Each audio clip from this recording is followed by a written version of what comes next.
নমিনেশনকে ঘিরে বিক্ষোভ বামপন্থী সমর্থক ও পুলিশের মধ্যে। পরিস্থিতি নিয়ন্ত্রণে পুলিশের উচ্চপদস্থ কর্তারা উপস্থিত। শুক্রবার জলপাইগুড়ি জেলাশাসক দপ্তরে জলপাইগুড়ি লোকসভা আসনে নমিনেশন জমা দিতে যান তৃণমূল প্রার্থী নির্মল চন্দ্র রায় ও সিপিএম প্রার্থী দেবরাজ বর্মন। কিন্তু তৃণমূল প্রার্থী সহ তৃণমূল সমর্থকদের নমিনেশন জমা দিতে যেতে দেওয়া হলেও জলপাইগুড়ির পিডব্লিউডি মোড়ে সিপিএম কর্মী সমর্থকদের আটকে দেওয়া হয়। তাদের প্রার্থীর সাথে নমিনেশন জমা দিতে যেতে দেওয়া হচ্ছে না বলে অভিযোগ। এই অভিযোগ তুলে শুক্রবার দুপুর 2টো নাগাদ জলপাইগুড়ির পিডব্লিউডি মোড়ে পুলিশকে ঘিরে বিক্ষোভ দেখায় সিপিএমের কর্মী ও সমর্থকরা। পরে কিছুটা সময় পিডব্লিউডি মোড়ে বিক্ষোভ দেখায়। পুলিশের হস্তক্ষেপে পরিস্থিতি নিয়ন্ত্রণে আসে।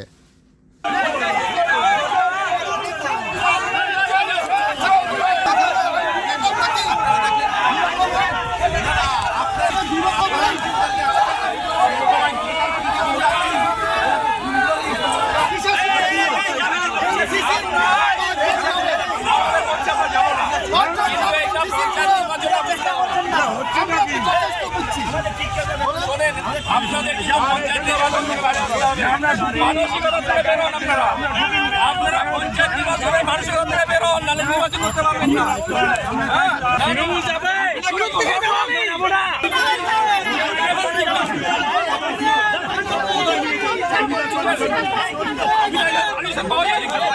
এটা আপনি বললে হবে না স্যার, আমরা সবাই বুঝি।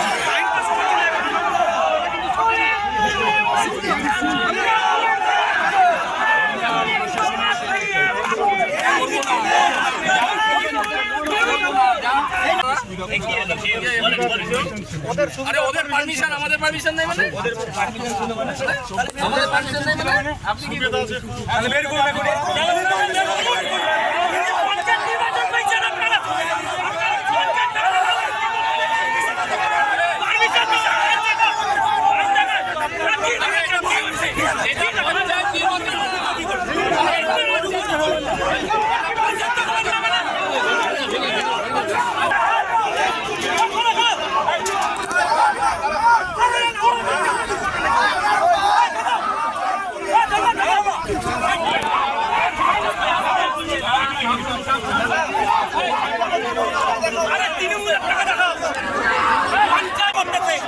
এখানে আমাদের মিছিল আটকানোর চেষ্টা করতেছে, আর ওখানে তৃণমূলকে লুকিয়ে রেখেছে। আবার দালাল পুলিশ, সে আবার জনলেগে ঢুকেছে, জনলেগা না, তৃণমূল আবার ওখানে ঢুকছে। ডিএম অফিসের কাছে তৃণমূলের জমায়ে এখানে ভিতরে ঢুকে আছে, অথচ আমরা আমাদের প্রার্থীকে নিয়ে আসছি, ঢুকতে দিচ্ছে না, আমাদের ঢুকতে দিচ্ছে না। তৃণমূলের পুলিশ যে দলদাসে পরিণত হয়েছে সেটা তার প্রমাণ আপনারা দেখেন, আপনারা দেখতে পাচ্ছেন। আপনাদের মাধ্যমে আমরা বলছি কি হচ্ছে, পুলিশ দলদাস হয়ে গেছে, দলদাস হয়ে গেছে। তৃণমূলের পুলিশ দলদাস হয়ে গেছে। নমিনেশন দিতে এখনো ঢুকতে পারলে আমাদের এখানে ইচ্ছাকৃত আটকাচ্ছে, ইচ্ছাকৃত।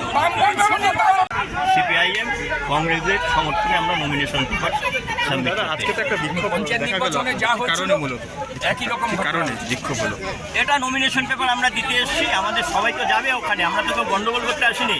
হঠাৎ পুলিশ যেটা আটকে দিল, পুলিশ যেটা আটকে দিয়েছে অন্যায় করেছে। কোনো দলের জন্য সুবিধা থাকবে, কোনো দলের জন্য অন্যায় আচরণ করবে, তা তো হয় না। তৃণমূলকে 11টার থেকে 4টা অবধি পারমিশন দেওয়া হয়েছে সুবিধা ছেলে, আর আমাদের আটকে দেওয়া হলো। এর প্রতিবাদে আরও মানুষ তীব্র আন্দোলনে, গ্রাম বাংলায় তীব্র আন্দোলনে মানুষ নামবে, এটা মনে রাখতে হবে। বাম, কংগ্রেস, ধর্মনিরপেক্ষ প্রার্থীর সমর্থনে শ্রমিক, কৃষক সব মানুষ সংঘবদ্ধ হচ্ছে।